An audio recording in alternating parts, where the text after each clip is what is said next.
Champions trophy ২০২৫ নিয়ে এখনও অনিশ্চয়তা কাটেনি। ভারত পাকিস্তানের রাজনৈতিক উত্তেজনার কারণে আইসিসি এখনও চূড়ান্ত ভেন্যু নির্ধারণ করতে পারেনি। ২৯ নভেম্বরের মিটিং থেকে ভক্তরা এই জটিলতার সমাধানের প্রত্যাশা করেছেন।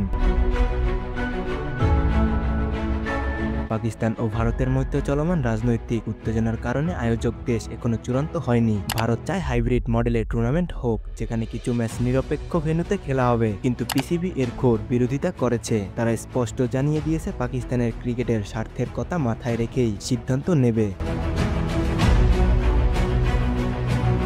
পিসিবি চেয়ারম্যান মহসিন নাকভি বলেছেন, পাকিস্তান ভারতে গিয়ে খেলবে না, আর ভারতও পাকিস্তানে আসতে চায় না। এই জটিলতার কারণে আইসিসি এখনো সূচি চূড়ান্ত করতে পারেনি। এদিকে ১ ডিসেম্বর বিসিসিআই এর জয় শাহ আইসিসির চেয়ারম্যানের দায়িত্ব গ্রহণ করবেন, তাই আগামী মিটিংয়ে নতুন কোনো সমাধান আসতে পারে বলে ধারণা করা হচ্ছে।